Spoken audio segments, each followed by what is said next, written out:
ಸ್ನೇಹಿತರೆ, ಮೀಡಿಯಾ ಮಾಸ್ಟರ್ಸ್ಗೆ ಸ್ವಾಗತ ಸುಸ್ವಾಗತ. ಗೆಳೆಯರೆ, ಇಸ್ರೇಲ್ ಗಾಜಾ ಪಟ್ಟಿಯನ್ನು ಸಂಪೂರ್ಣವಾಗಿ ಮುತ್ತಿಗೆ ಹಾಕಿದೆ. ಸೋಮವಾರ ರಾತ್ರಿ ಕೂಡ ಅಲ್ಲಿ ನಿರಂತರವಾಗಿ ವೈಮಾನಿಕ ದಾಳಿಗಳು ನಡೆದಿವೆ. ಗಾಜಾಗೆ ವಿದ್ಯುತ್ತು, ನೀರು, ಆಹಾರ, ಔಷಧ ಯಾವ ನೆರವು ಸಿಗದ ಹಾಗೆ ಅವರಿಗಲ್ಲಿ ದಿಗ್ಬಂಧನವನ್ನು ಹಾಕಲಾಗಿದೆ. ಇದು ಅಂತಾರಾಷ್ಟ್ರೀಯ ಕಾನೂನಿಗೆ ವಿರುದ್ಧ. ಇಸ್ರೇಲ್ ಹೀಗೆಲ್ಲ ಮಾಡಬಾರದು ಅಂತ ಮಾನವ ಹಕ್ಕು ಸಂಘಟನೆಗಳು ಹೇಳ್ತಾ ಇವೆ. ಈಗಾಗಲೇ ಇಸ್ರೇಲ್ ಶುರು ಮಾಡಿರೋ ದಾಳಿಯಿಂದಾಗಿ ಸುಮಾರು 2 ಲಕ್ಷಕ್ಕೂ ಹೆಚ್ಚು ಮಂದಿ ಗಾಜಾದಲ್ಲಿ ನಿರಾಶ್ರಿತರಾಗಿದ್ದಾರೆ. ಅಲ್ಲಿನ ಶಾಲೆಗಳಲ್ಲವರು ಆಶ್ರಯ ಪಡ್ಕೋತಾ ಇದ್ದಾರೆ ಅಂತ ವಿಶ್ವಸಂಸ್ಥೆಯ ಮಾನವ ಹಕ್ಕು ವಿಭಾಗ ಹೇಳಿದೆ. ಒಟ್ಟಾರೆ ಇಸ್ರೇಲ್ ಗಾಜಾನ ಪುಡಿಗೊಡ್ತಾ ಇದೆ. ಅದಕ್ಕೆ ಕಾರಣ ಆಗ್ತಾ ಇರೋದು ಶನಿವಾರ ಹಮಾಸ್ ಇಸ್ರೇಲ್ ಮೇಲೆ ಮಾಡಿದ ಅಮಾನುಷ ದಾಳಿ. ಗಾಜಾದಲ್ಲಿನ ಯಾವೊಬ್ಬ ಹಮಾಸ್ ಉಗ್ರನನ್ನು ಕೂಡ ಬಿಡೋದಿಲ್ಲ ಅಂತ ಇಸ್ರೇಲ್ ಅಬ್ಬರಿಸ್ತಾ ಇದೆ. ಹಾಗಂತ ಈ ಗಾಜಾ ಪಟ್ಟಿಲಿ ಬರೀ ಹಮಾಸ್ ಉಗ್ರರು ಮಾತ್ರ ಇಲ್ಲ.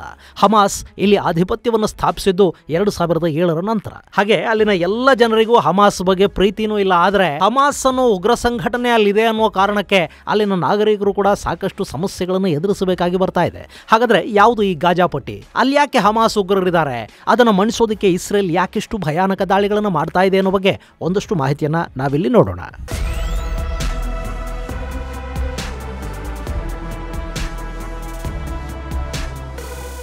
ಗೆಳೆಯರೆ, ಅದರ ಹೆಸರು ಗಾಜಾ ಸ್ಟ್ರಿಪ್.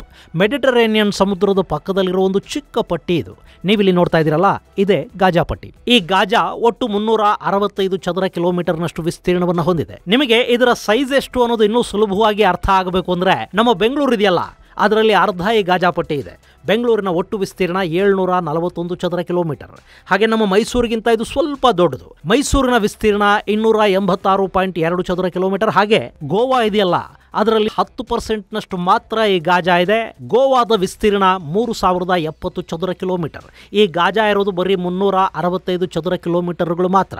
ಸೊ ಇದರ ಸೈಜ್ ಎಷ್ಟು ಅನ್ನೋದು ನಿಮಗೆ ಅರ್ಥ ಆಯ್ತಲ್ವಾ? ಆದ್ರೆ ಜನಸಂಖ್ಯೆಯ ವಿಷಯಕ್ಕೆ ಬಂದ್ರೆ ಇದು ಹೆಚ್ಚು ಕಡಿಮೆ ಗೋವಾಗಿಂತ 1.5 ಪಟ್ಟು ಹೆಚ್ಚು ಜನಸಂಖ್ಯೆಯನ್ನು ಹೊಂದಿದೆ. ಗೋವಾದಲ್ಲಿ ಒಟ್ಟು 15 ಲಕ್ಷ ಜನ ವಾಸ ಮಾಡ್ತಾ ಇದ್ರೆ ಈ ಗಾಜಾ ಪಟ್ಟಿಯಲ್ಲಿ 24 ಲಕ್ಷ ಜನ ಇದ್ದಾರೆ. ಹೀಗಾಗಿನೇ ಇಲ್ಲಿ ಒಂದೊಂದು ಚದರ ಕಿಲೋಮೀಟರ್ಗೆ ಸುಮಾರು 6,500ಕ್ಕೂ ಹೆಚ್ಚು ಜನ ವಾಸ ಮಾಡಬೇಕಾಗಿ ಬರ್ತಾ ಇದೆ. ಈ ಗಾಜಾ ಪಟ್ಟಿ ಪ್ರತಿ ವರ್ಷ 3% ಜನಸಂಖ್ಯೆಯನ್ನ ಹೆಚ್ಚು ಮಾಡ್ಕೊಳ್ತಾ ಹೋಗ್ತಾ ಇದೆ. ಹೀಗಾಗಿ ಇದು ಅತಿ ಹೆಚ್ಚು ಜನಸಾಂದ್ರತೆಯನ್ನು ಹೊಂದಿರುವ ಮತ್ತು ಅತಿ ಬೇಗ ಜನಸಂಖ್ಯೆಯನ್ನ ಹೆಚ್ಚು ಮಾಡ್ಕೊಳ್ತಾ ಇರೋ ಪ್ರದೇಶ ಅಂತ ಕೂಡ ಅನಿಸ್ಕೊಳ್ತಾ ಇದೆ. ಈ ಗಾಜಾ ಇಸ್ರೇಲ್ ಜೊತೆ 51 ಕಿಲೋಮೀಟರ್ಗಳಷ್ಟು ಗಡಿಯನ್ನ ಹಂಚಿಕೊಳ್ಳುತ್ತೆ. ಇನ್ನು ಇಲ್ಲಿನ ಜನರಲ್ಲಿ ಬಹುತೇಕರು ಅರಬ್ ಇಸ್ರೇಲ್ ವಾರಲ್ಲಿ ನಿರಾಶ್ರಿತರಾಗಿ ಇಲ್ಲಿ ಬಂದವರು. ದಶಕಗಳಿಂದ ಇಲ್ಲೇ ಪ್ಯಾಲೆಸ್ತೀನ್ ದೇಶದ ಕನಸನ್ನು ಕಾಣ್ತಾ ಬದುಕ್ತಾ ಇರೋರು. ಇನ್ನಿವರಲ್ಲಿ ಸುನ್ನಿ ಮುಸ್ಲಿಮರು ಹೆಚ್ಚಾಗಿದ್ದಾರೆ.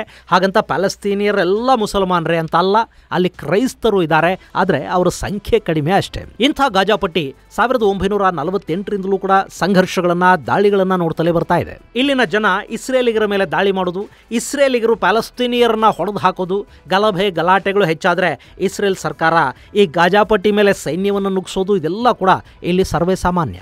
ಆದರೆ ಇಲ್ಲಿ ಆತಂಕಭರಿತ ಪರಿಸ್ಥಿತಿ ತುಂಬಾನೇ ಹೆಚ್ಚಾಗ್ತಾ ಇರೋದು ಈ ಹಮಾಸ್ ಉಗ್ರರು ಇಲ್ಲಿಗೆ ಬಂದ ನಂತರ.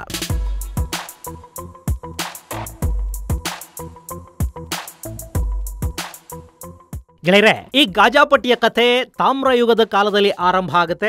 ಇನ್ನು ಇತಿಹಾಸದ ಪುಟಗಳನ್ನು ನಾವು ತೆರೆದು ನೋಡಿದ್ರೆ 332ರಲ್ಲಿ ಅಲೆಕ್ಸಾಂಡರ್ ಈ ಗಾಜಾ ಪಟ್ಟಿಯನ್ನು ತನ್ನ ವಶಕ್ಕೆ ತಗೋತಾನೆ. ಅದಾದ ಮೇಲೆ ಇಲ್ಲಿ ಹ್ಯಾಸ್ಮೋನಿಯನ್ ಸಾಮ್ರಾಜ್ಯ ತಲೆ ಎತ್ತಿ ನಿಂತ್ಕೊಳ್ಳುತ್ತೆ. ಅದು ಯಹೂದಿಗಳ ಸಾಮ್ರಾಜ್ಯ ಆಗಿತ್ತು. ಅವತ್ತಿಗೆ ಈ ಪ್ರದೇಶವನ್ನ ಅಲೆಕ್ಸಾಂಡರ್ ಜೆನೆಸನ್ ಅನ್ನೋನು ಆಳ್ವಿಕೆ ಮಾಡ್ತಾ ಇದ್ದ. ಅದಾದ್ಮೇಲೆ ರೋಮನ್ನರ ಆಳ್ವಿಕೆಗೆ ಇದು ಒಳಪಡ್ತು.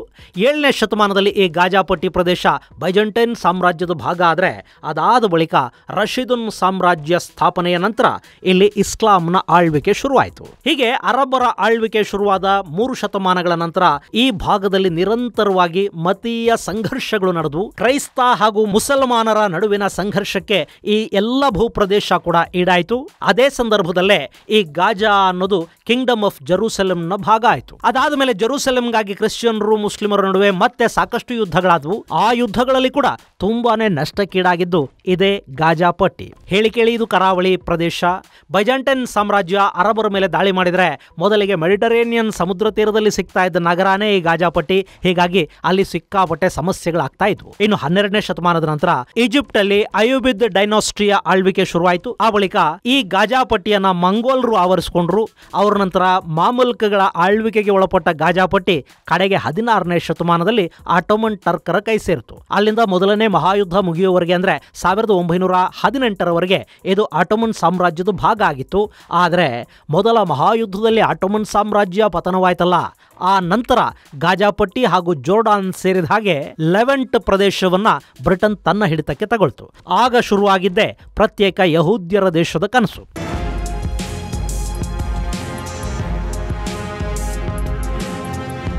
ಗೆಳೆಯರೆ, ಅವತ್ತಿಗೆ ಯಹೂದಿಗಳು ತಮಗೆ ಅಂತ ಒಂದು ಶಾಶ್ವತ ನೆಲೆ ಇಲ್ಲದೆ ನಾನಾ ದೇಶಗಳಲ್ಲಿ ಹರಿದು ಹಂಚೋಗಿದ್ರು. ಅವರ ಪವಿತ್ರ ಕ್ಷೇತ್ರ ಜೆರೂಸಲೇಂನಲ್ಲಿ ಅವರ ದೇವಾಲಯ ಆಯಿತು. ಯಾವತ್ತಿಗಾದರೂ ಜೆರೂಸಲೇಮಿಗೆ ಹೋಗಬೇಕು, ಅಲ್ಲಿ ನೆಲೆಗೊಳ್ಳಬೇಕು ಅನ್ನೋ ಯಹೂದ್ಯರ ಕನಸು ತಲೆಮಾರುಗಳ ಕಾಲ ಹಾಗೆ ಉಳ್ಕೊಂಡು ಬಂದಿತ್ತು. ಅದೇ ಸಮಯದಲ್ಲಿ ಆಟೋಮನರನ್ನು ಸೋಲಿಸಿದ ಬ್ರಿಟಿಷರಿಗೆ ಇಲ್ಲೊಂದು ಯಹೂದ್ಯ ದೇಶವನ್ನು ಯಾಕೆ ಸ್ಥಾಪಿಸಿಕೊಡಬಾರದು ಅನ್ನೋ ಆಲೋಚನೆ ಬಂತು. ಹೇಗೂ ಇದು ಒಂದು ಕಾಲಕ್ಕೆ ಯಹೂದ್ಯರದೇ ನಾಡಾಗಿತ್ತು. ಅವರಿಲ್ಲಿ ಬಂದು ಕೂತ್ರೆ ಅರಬರ ನಡುವೆ ನಮ್ಮದು ಒಂದು ಶಕ್ತಿ ಉಳ್ಕೊಳ್ಳುತ್ತೆ ಅನ್ನೋ ದುರಾಲೋಚನೆ ಮತ್ತು ದೂರಾಲೋಚನೆ ಎರಡೂ ಕೂಡ ಬ್ರಿಟಿಷರಿಗಿದ್ವು. ಅಲ್ಲಿ ಏನೇ ಇದ್ರು ಪಾಪ ನೆಲೆ ಕಳ್ಕೊಂಡು ಎಲ್ಲ ದೇಶಗಳಲ್ಲಿ ದೌರ್ಜನ್ಯಗಳನ್ನು ಅನುಭವಿಸ್ತಾ ಹೋಗ್ತಾ ಇದ್ದ ಯಹೂದ್ಯರಿಗೆ ಒಂದು ನೆಲೆಯನ್ನ ಒದಗಿಸಿಕೊಡೋ ಕೆಲಸ ಅಂತೂ ಅಲ್ಲಿ ಶುರುವಾಯಿತು. ಹೀಗಾಗಿ ಜಗತ್ತಿನ ನಾನಾ ದೇಶಗಳಲ್ಲಿದ್ದ ಯಹೂದ್ಯರು ಇಲ್ಲಿಗೆ ಬಂದರು. ಆದರೂ ಆ ವಲಸೆ ಎರಡನೇ ಮಹಾಯುದ್ಧದವರೆಗೆ ತುಂಬಾ ಹೆಚ್ಚೇನಿರಲಿಲ್ಲ. ಆದರೆ ಯಾವಾಗ ಹಿಟ್ಲರ್ ಅನ್ನೋ ನರರೂಪರ ಕಸ ಯಹೂದಿಗಳನ್ನ ಕಂಡು ಕಡೆ ಕೊಲ್ಲೋದಿಕ್ಕೆ ಶುರು ಮಾಡಿದ್ನೋ ಆಗ ಅವರಿಗೆ ತಮ್ಮದೇ ನಾಡಿನ ಅಗತ್ಯ ಎಷ್ಟಿದೆ ಅನ್ನೋದು ಅರ್ಥ ಆಯಿತು. ಹೀಗಾಗಿ ಲಕ್ಷಾಂತರ ಸಂಖ್ಯೆಯಲ್ಲಿ ಯಹೂದಿಗಳು ಈ ನೆಲಕ್ಕೆ ಬರೋದಕ್ಕೆ ಶುರು ಮಾಡಿದ್ರು. ಮುಂದೆ 1947ರಲ್ಲಿ ವಿಶ್ವಸಂಸ್ಥೆ ಪ್ಯಾಲೆಸ್ತೈನ್ ಭೂಪ್ರದೇಶದಿಂದ ಇಸ್ರೇಲ್ ಅನ್ನ ಬೇರ್ಪಡಿಸಿ ಯಹೂದ್ಯರಿಗೊಂದು ದೇಶ ನಿರ್ಮಾಣ ಮಾಡಿಕೊಡೋ ನಿರ್ಣಯವನ್ನ ಅಂಗೀಕರಿಸಿತು. 1948ರ ಹೊತ್ತಿಗೆ ಇವತ್ತಿನ ಇಸ್ರೇಲ್ ಅಲ್ಲಿ ಯಹೂದಿಗಳ ಸಂಖ್ಯೆ ಹೆಚ್ಚಾಗ್ತಾ ಹೋಯಿತು. ಅಲ್ಲಿನ ಪ್ಯಾಲೆಸ್ತೀನಿ ಜನ ಇವರನ್ನ ತಮ್ಮೊಳಗೆ ತಗೊಂಡು ಸಹನೆಯಿಂದ ವರ್ತಿಸಿದ್ರೆ ಸಮಸ್ಯೆ ತುಂಬಾನೇ ಹೆಚ್ಚೇನಾಗ್ತಾ ಇರಲಿಲ್ಲ. ಆದ್ರೆ ಅಲ್ಲಿ ಹಾಗಾಗ್ಲಿಲ್ಲ. ಹೊರಗಿಂದ ಬಂದವರನ್ನ ಅಲ್ಲಿನ ಪ್ಯಾಲೆಸ್ತೀನಿಯರು ಸಹಿಸಿಕೊಳ್ಳಿಲ್ಲ. ತಮಗೆ ಸಮಸ್ಯೆ ಉಂಟಾಗತ್ತೆ ಅಂತ ಪ್ಯಾಲೆಸ್ತೀನಿಯರಿಗೆ ಅನ್ಸೋದಕ್ಕೆ ಶುರುವಾಯಿತು. ಇಲ್ಲಿ ಪ್ರಬಲವಾಗಿ ಎರಡು ವಾದಗಳು ಕಾಣಿಸಿಕೊಂಡು, ಒಂದು ಪ್ಯಾಲೆಸ್ತೀನ್ ಹಾಗೂ ಇಸ್ರೇಲ್ ನಡುವಿನ ರಾಷ್ಟ್ರವಾದ ಆದ್ರೆ ಎರಡನೆಯದ್ದು ಜೆರೂಸಲೇಂಗೆ ಸಂಬಂಧಪಟ್ಟ ಮತೀಯ ಭಾವನೆಗಳಾಗಿದ್ವು. ಈ ಜೆರೂಸಲೇಂ ಅನ್ನೋದಿದೆಯಲ್ಲ, ಇದು ಯೇಸುಕ್ರಿಸ್ತ ಹುಟ್ಟದ ಅನ್ನೋ ಕಾರಣಕ್ಕೆ ಕ್ರೈಸ್ತರಿಗೆ ಪವಿತ್ರ ಕ್ಷೇತ್ರ. ತಮ್ಮ ಮೊದಲ ದೇವಾಲಯ ಹಾಗೂ ಎರಡನೇ ಜೂಯಿಷ್ ಟೆಂಪಲ್ ಇತ್ತು ಅನ್ನೋ ಕಾರಣಕ್ಕೆ ಇದು ಯಹೂದ್ಯರಿಗೆ ಪವಿತ್ರ ಕ್ಷೇತ್ರ. ಹಾಗೆ ಇಲ್ಲಿನ ಟೆಂಪಲ್ ಮೌಂಟ್ ಮೇಲೆ ಮೊಹಮ್ಮದ್ ಪೈಗಂಬರ್ ಅವರು ಬಂದಿಳಿದಿದ್ರು ಅನ್ನೋ ಕಾರಣಕ್ಕೆ ಮುಸಲ್ಮಾನರಿಗೆ ಕೂಡ ಮೆಕ್ಕಾ ಮದೀನಾದ ನಂತರ ಅತ್ಯಂತ ಪವಿತ್ರ ಕ್ಷೇತ್ರ ಅನ್ನಿಸ್ಕೊಳ್ಳೋದು ಈ ಜೆರೂಸಲೇಂ. ಅದರಲ್ಲೂ ಇಲ್ಲಿ ಏನಾಗಿದೆ ಅಂದ್ರೆ ಟೆಂಪಲ್ ಮೌಂಟ್ ಅಂತ ಕರೆಸಿಕೊಳ್ಳುವ ಈ ಪ್ರದೇಶ ಇದೆಯಲ್ಲ, ಇಲ್ಲಿ ಮುಸಲ್ಮಾನರ ಅಲ್ ಅಕ್ಸಾ ಮಸೀದಿ ಇದೆ. ಅದರ ಪಕ್ಕದಲ್ಲೇ ಅಂದ್ರೆ ಒಂದು ಗೋಡೆಯ ಈಚೆ ಯಹೂದ್ಯರು ಪ್ರಾರ್ಥನೆಗಳನ್ನು ಮಾಡ್ತಾರೆ. ಅದು ಯಹೂದ್ಯರ ಪವಿತ್ರ ಕ್ಷೇತ್ರ. ಹೀಗಾಗಿ ಟೆಂಪಲ್ ಮೌಂಟ್ ನ ವಿಷಯದಲ್ಲಿ ಕೂಡ ಯಹೂದ್ಯರು ಹಾಗೂ ಇಲ್ಲಿನ ಅರಬ್ ಮುಸಲ್ಮಾನರ ನಡುವೆ ಒಂದು ಸಂಘರ್ಷ ಶುರುವಾಯಿತು. ಇದು ಇಸ್ರೇಲ್ ನಲ್ಲಿ ಅರಬ್ ಹಾಗೂ ಪ್ಯಾಲೆಸ್ತೀನಿ ಸಂಘರ್ಷ ಹೆಚ್ಚಾಗೋದಕ್ಕೆ ಮತ್ತೊಂದು ಕಾರಣ ಕೂಡ ಆಯಿತು. ಅಲ್ಲಿನ ಸುತ್ತಮುತ್ತಲಿದ್ದ ಇಸ್ಲಾಮಿಕ್ ದೇಶಗಳು, ಅರಬ್ ದೇಶಗಳು ಪ್ಯಾಲೆಸ್ತೀನಿ ಅರಬರ ಬೆಂಬಲಕ್ಕೆ ನಿಂತುಕೊಂಡವು. ಹೀಗಾಗಿ ಇಸ್ರೇಲ್ ಆ ಎಲ್ಲ ದೇಶಗಳ ಜೊತೆ ನಿರಂತರವಾಗಿ ಯುದ್ಧ ಮಾಡಬೇಕಾಗಿ ಬಂತು. ಆ ಯುದ್ಧದಲ್ಲಿ ಇಸ್ರೇಲ್ ಗೆಲುವನ್ನೂ ಸಾಧಿಸಿತು. ಇಸ್ರೇಲ್ನ ಗೆಲುವು ಅಕ್ಕಪಕ್ಕದ ದೇಶಗಳ ಅರಬ್ ದೇಶಗಳ ಸೋಲಷ್ಟೇ ಆಗಲಿಲ್ಲ, ಅದರ ಪ್ರಭಾವ ಈ ನೆಲದಲ್ಲಿದ್ದ ಪ್ಯಾಲೆಸ್ತೀನಿಯರ ಮೇಲೆ ಶುರುವಾಯಿತು. ಇಸ್ರೇಲ್ ನಿಧಾನವಾಗಿ ಪ್ಯಾಲೆಸ್ತೀನಿಯರನ್ನ ಪಕ್ಕಕ್ಕೆ ಸರಿಸಿ ತಮ್ಮ ಸೆಟ್ಲ್ಮೆಂಟ್ಗಳನ್ನು ಅಲ್ಲಿ ಹೆಚ್ಚು ಮಾಡಿಕೊಳ್ಳೋದಕ್ಕೆ ಶುರು ಮಾಡಿತು. ಪರಿಣಾಮ ಇಲ್ಲಿದ್ದ ಪ್ಯಾಲೆಸ್ತೀನಿ ಮುಸಲ್ಮಾನರು ಅಕ್ಕಪಕ್ಕದ ದೇಶಗಳಿಗೆ ಹೆಚ್ಚಿನ ಪ್ರಮಾಣದಲ್ಲಿ ವಲಸೆ ಹೋಗಬೇಕಾಗಿ ಬಂತು. ಗೆಳೆಯರೆ, ಇಲ್ಲಿ ಇಸ್ರೇಲ್ ಹೇಗೆ ಹುಟ್ಟಿತು, ಪ್ಯಾಲೆಸ್ತೀನಿಯರ ಹೋರಾಟ ಹೇಗಿತ್ತು, ಪ್ಯಾಲೆಸ್ತೀನಿಯರು ಅಕ್ಕಪಕ್ಕದ ದೇಶಗಳ ಸಹಾಯವನ್ನ ಹೇಗೆ ಪಡ್ಕೊಂಡ್ರು, ಸಹಾಯ ಮಾಡಿ ಆಶ್ರಯ ಕೊಟ್ಟ ದೇಶಗಳ ಪಾಲಿಗೆ ಅವರು ಹೇಗೆ ಸಮಸ್ಯೆ ಆದ್ರು, ಇದೆಲ್ಲದರ ಕುರಿತ ಮಾಹಿತಿಯನ್ನ ನಿಮಗೆ ಈ ಹಿಂದಿನ ವಿಡಿಯೋಗಳಲ್ಲಿ ಕೊಟ್ಟಿದ್ದೀನಿ. ಆ ವಿಡಿಯೋಗಳ ಲಿಂಕ್ ಅನ್ನು ಕೂಡ ನಿಮಗೆ ಡಿಸ್ಕ್ರಿಪ್ಷನ್ ಬಾಕ್ಸ್ ಅಲ್ಲಿ ಕೊಡ್ತಾ ಇದ್ದೀನಿ. ನೀವು ಅದನ್ನು ನೋಡಿದ್ರೆ ಇಸ್ರೇಲ್ ಮತ್ತು ಪ್ಯಾಲೆಸ್ತೀನ್ ಸಂಘರ್ಷದ ಇತಿಹಾಸ ಸಂಪೂರ್ಣವಾಗಿ ನಿಮಗೆ ಅರ್ಥ ಆಗುತ್ತೆ.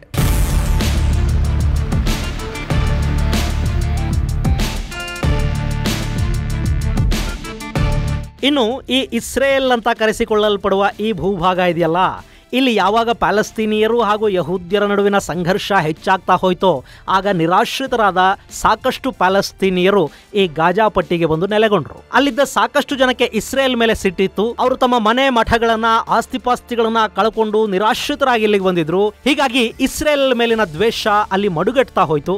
ಹಾಗೆ ನೋಡಿದ್ರೆ ವೆಸ್ಟ್ ಬ್ಯಾಂಕ್ ಅಲ್ಲಿ ಗಾಜಾ ಪಟ್ಟಿಗಿಂತಲೂ ಹೆಚ್ಚಿನ ಪ್ರಮಾಣದಲ್ಲಿ ಪ್ಯಾಲೆಸ್ತೀನಿಯರಿದ್ರು. ಆದ್ರೂ ಕೂಡ ಅಲ್ಲಿಗಿಂತಲೂ ಗಾಜಾ ಪಟ್ಟಿನೇ ಇಸ್ರೇಲ್ನ ವಿರೋಧಿಯಾಗಿ ಗುರುತಿಸಿಕೊಳ್ತಾ ಹೋಯ್ತು. 1988ರಲ್ಲಿ ಮೊದಲ ಇಂತಿಫಾದಾದ ಸಮಯದಲ್ಲಿ ಗಾಜಾ ಪಟ್ಟಿ ಹೊತ್ತಿ ಉರಿತು. ಅಲ್ಲಿ ಇಸ್ರೇಲ್ ಸರ್ಕಾರದ ವಿರುದ್ಧ ಸಾಕಷ್ಟು ಪ್ರತಿಭಟನೆಗಳಾದವು. ಗಾಜಾ ಪಟ್ಟಿಯಲ್ಲಿದ್ದ ಇಸ್ರೇಲಿ ಸೆಟ್ಲ್ಮೆಂಟ್ಗಳ ಮೇಲೆ ದಾಳಿಗಳು ನಡೆದವು. ಅಲ್ಲಿ ಇಸ್ರೇಲ್ ಸರ್ಕಾರದ ವಿರುದ್ಧ ಅಸಹಕಾರ ಶುರು ಮಾಡಿದ್ದ ಪ್ಯಾಲೆಸ್ತೀನಿಯರು ದೊಂಬಿ ಗಲಾಟೆಗಳನ್ನು ಮಾಡಿದ್ರು, ಕಲ್ಲು ತೂರಾಟಗಳನ್ನು ನಡೆಸಿದ್ರು. ಅಲ್ಲಿದ್ದ ಯಹೂದ್ಯರ ಮನೆಗಳಿಗೆ ಬೆಂಕಿ ಹಚ್ಚಲಾಯಿತು.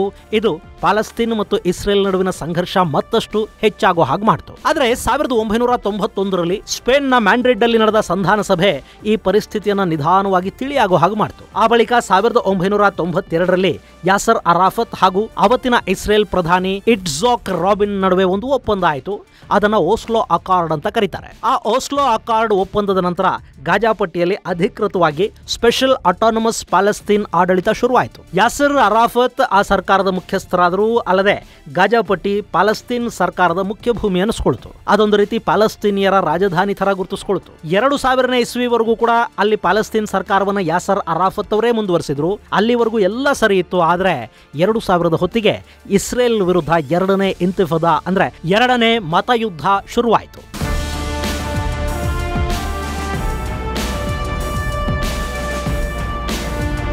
ಗೆಳೆಯರೆ, 2000ನೇ ಇಸ್ವಿಯ ಹೊತ್ತಿಗೆ ಗಾಜಾಪಟ್ಟಿಯಲ್ಲಿ ಹಮಾಸ್ನ ಅಟ್ಟಹಾಸ ಹೆಚ್ಚಾಗ್ತಾ ಹೋಗಿತ್ತು. ಇಲ್ಲಿ ಹಮಾಸ್ ಹಾಗೂ ಯಾಸರ್ ಅರಾಫತ್ ನೇತೃತ್ವದ ಫತಾ ಅನ್ನೋ ರಾಜಕೀಯ ಸಂಘಟನೆಯ ನಡುವೆ ತುಂಬಾನೇ ವ್ಯತ್ಯಾಸ ಇತ್ತು. ಫತಾ ಅನ್ನೋದು ಇದ್ದುದರಲ್ಲಿ ಸೆಕ್ಯುಲರ್ ಅಂತ ಗುರುತಿಸಿಕೊಂಡಿದ್ದ ಸಂಘಟನೆ. ಫತಾ ಸಂಘಟನೆಯಲ್ಲಿ ಬರೀ ಮುಸಲ್ಮಾನರು ಮಾತ್ರ ಇರಲಿಲ್ಲ, ಪ್ಯಾಲೆಸ್ಟೀನಿ ಕ್ರೈಸ್ತರ ಪ್ರಾತಿನಿಧ್ಯ ಕೂಡ ಅದರಲ್ಲಿತ್ತು. ಆದ್ರೆ ಈ ಹಮಾಸ್ ಅನ್ನೋದು ಹಾಗಲ್ಲ.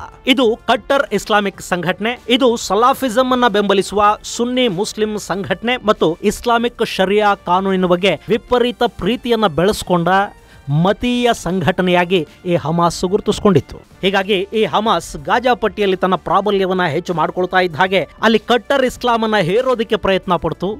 7ನೇ ಶತಮಾನದ ಕಾನೂನುಗಳು ಗಾಜಾದಲ್ಲಿ ಅಪ್ಲೈ ಆಗೋದಕ್ಕೆ ಶುರುವಾದವು. ಹೆಣ್ಣು ಮಕ್ಕಳು ಬುರ್ಖಾ ಹಾಕೊಂಡೇ ಹೊರಗೆ ಬರಬೇಕು ಅನ್ನೋ ಕಾನೂನನ್ನ ಇವರು ಶುರು ಮಾಡಿದ್ರು. ಹಾಗೆ ಹಿಜಾಬ್ ಬುರ್ಖಾಗಳನ್ನ ಹಾಕೊಳ್ಳದೆ ಹೊರ ಬರ್ತಾ ಇದ್ದ ಹೆಣ್ಣು ಮಕ್ಕಳ ಮೇಲೆ ದಾಳಿಗಳು ಕೂಡ ಆಗೋದಕ್ಕೆ ಶುರುವಾದವು. ಇವರ ಈ ಕಟ್ಟರ್ ವಾದ ಇತ್ತಲ್ಲ, ಇದು ಅಲ್ಲಿನ ರೆಫ್ಯೂಜಿ ಕ್ಯಾಂಪುಗಳಲ್ಲಿದ್ದ ಕೆಲ ಅನ್ಪಡ್ ಯುವಕರನ್ನ ಅತಿಬೇಗ ಆಕರ್ಷಿಸಿತು. ಹಮಾಸ್ ಜೊತೆ ನಿಲ್ಲುವವರ ಸಂಖ್ಯೆ ಕೂಡ ಹೆಚ್ಚಾಗ್ತಾ ಹೋಯಿತು. ಅವರು ಆಯುಧ ತರಬೇತಿಗಳನ್ನ ಶುರು ಮಾಡಿದ್ರು. ಕಾಲಕ್ರಮೇಣ ಹಮಾಸ್ ತನ್ನದೇ ಆದ ಸಶಸ್ತ್ರ ಪಡೆಯನ್ನು ಕೂಡ ಸಿದ್ಧ ಮಾಡಿಕೊಳ್ತು. ಈ ಮಧ್ಯೆ ಎರಡನೇ ಇಂತಿಫಾದಾ ಕೂಡ ನಡೆದು ಹೋಯ್ತಲ್ಲ, ಅದಾದ್ಮೇಲೆ ಈ ಹಮಾಸ್ ತನ್ನ ಪ್ರಾಬಲ್ಯವನ್ನ ಮತ್ತಷ್ಟು ಹೆಚ್ಚು ಮಾಡಿಕೊಳ್ತು. ಇಸ್ರೇಲ್ ಅಲ್ಲಿ ನಿರಂತರವಾಗಿ ಬಾಂಬ್ ದಾಳಿಗಳನ್ನ ಮಾಡಿಸ್ತು. ಮಾನವ ಬಾಂಬುಗಳನ್ನ ಸೃಷ್ಟಿ ಮಾಡಿ ಬಸ್ಗಳಲ್ಲಿ, ಸಾರ್ವಜನಿಕ ಪ್ರದೇಶಗಳಲ್ಲಿ ದಾಳಿಗಳಾದವು. ಸಾಕಷ್ಟು ಇಸ್ರೇಲಿಗರನ್ನ ಕೊಲ್ಲಲಾಯಿತು. ಈ ಹಮಾಸ್ ಮತ್ತು ಅದರ ಕಾರ್ಯಾಚರಣೆಗಳ ಬಗ್ಗೆ ನಿಮಗೆ ಹಿಂದಿನ ಸಂಚಿಕೆಯಲ್ಲಿ ಅಂದ್ರೆ ಮೊನ್ನೆ ಇಸ್ರೇಲ್ ಮೇಲೆ ನಡೆದ ದಾಳಿಯ ರೂವಾರಿ ದೈಫ್ ಬಗ್ಗೆ ಹೇಳಿರೋ ಸಂಚಿಕೆಯಲ್ಲಿ ವಿವರವಾಗಿ ಹೇಳಿದ್ದೀನಿ. ನಿಮಗೆ ಅದರ ಲಿಂಕ್ ಅನ್ನು ಕೂಡ ಡಿಸ್ಕ್ರಿಪ್ಷನ್ ಅಲ್ಲಿ ಕೊಡ್ತಾ ಇದ್ದೀನಿ, ನೀವು ಅದನ್ನ ನೋಡಬಹುದು. ಹೀಗೆ ಪ್ಯಾಲೆಸ್ತೀನಿ ಏರಿಯಾಗಳಲ್ಲಿ ತನ್ನ ಪ್ರಾಬಲ್ಯವನ್ನ ಹೆಚ್ಚು ಮಾಡಿಕೊಳ್ತಾ ಹೋದ ಹಮಾಸ್ ಗಾಜಾಪಟ್ಟಿಯಲ್ಲಿ ತನ್ನ ಪ್ರಭಾವವನ್ನ ಇನ್ನಷ್ಟು ಹೆಚ್ಚು ಮಾಡಿಕೊಳ್ತು. ಯಾವಾಗ ಹಮಾಸ್ನ ಬಲ ಹೆಚ್ಚಾಯ್ತೋ ಅಲ್ಲಿವರೆಗೆ ಗಾಜಾಪಟ್ಟಿಯನ್ನ ಆಳ್ತಾ ಇದ್ದ ಫತಾ ಸಂಘಟನೆ ಹಾಗೂ ಈ ಹಮಾಸ್ ನಡುವೆನೆ ಅಲ್ಲಿ ಸಂಘರ್ಷಗಳು ಆರಂಭ ಆಗೋದ್ವು. ಅಲ್ಲಿವರೆಗೆ ಪ್ಯಾಲೆಸ್ತೀನಿಯರ ಹಕ್ಕುಗಳಿಗಾಗಿ ನಡೀತಾ ಇದ್ದ ಹೋರಾಟ ಕಾಲಾನಂತರದಲ್ಲಿ ಕಟ್ಟರ್ ಇಸ್ಲಾಮಿಕ್ ವಾದ ಹಾಗೂ ಲಿಬರಲ್ ಪ್ಯಾಲೆಸ್ತೀನಿಗಳ ನಡುವಿನ ಸಂಘರ್ಷವಾಯಿತು. ಫತಾ ಹಾಗೂ ಹಮಾಸ್ ಸಂಘರ್ಷವಾಗಿ ಅದು ಬದಲಾಯಿತು. ಫತಾ ಸಂಘಟನೆಯ ಸಾಕಷ್ಟು ನಾಯಕರನ್ನ ಈ ಹಮಾಸ್ ಉಗ್ರರು ಕೊಲ್ಲೋದಿಕ್ಕೆ ಶುರು ಮಾಡಿದ್ರು. ಅದು ಒಂದು ದೊಡ್ಡ ಕಥೆ. ಈ ಹಮಾಸ್ 2007ರ ಹೊತ್ತಿಗೆ ಗಾಜಾಪಟ್ಟಿಯಲ್ಲಿದ್ದ ಫತಾ ಸಂಘಟನೆಯನ್ನ ಪಕ್ಕಕ್ಕೆ ಸರಿಸಿ ತಾನು ಅಧಿಕಾರವನ್ನು ತನ್ನ ಕೈಗೆ ತಗೊಳ್ತು. ಇಲ್ಲಿ ಹಮಾಸ್ನ ಆಡಳಿತ ಶುರುವಾದ ನಂತರ ಇಸ್ರೇಲ್ ಮತ್ತು ಗಾಜಾಪಟ್ಟಿಯ ನಡುವಿನ ಸಂಘರ್ಷ ಕೂಡ ಮತ್ತಷ್ಟು ಮಗದಷ್ಟು ಹೆಚ್ಚಾಗ್ತಾ ಹೋಯಿತು. ಗೆಳೆಯರೆ, ಹಮಾಸ್ ಮತ್ತು ಫತಾ ನಡುವಿನ ಸಂಘರ್ಷ ಹಾಗೆ ಈ ಪ್ಯಾಲೆಸ್ತೀನಿ ಸಂಘರ್ಷದ ಬಗ್ಗೆ, ಹಮಾಸ್ ಮತ್ತು ಫತಾಗಳ ಕುರಿತಾಗಿ ಅಕ್ಕಪಕ್ಕದ ಅರಬ್ ದೇಶಗಳ ಒಲವು ಮತ್ತು ಸೆಡವುಗಳ ಬಗ್ಗೆ ಕೂಡ ನಿಮಗೆ ಹೇಳೋದಿದೆ. ಅದನ್ನ ಮುಂದಿನ ಸಂಚಿಕೆಯಲ್ಲಿ ಹೇಳ್ತೀನಿ. ಅಲ್ಲಿವರೆಗೆ ಜೈ ಹಿಂದ್, ಜೈ ಕರ್ನಾಟಕ.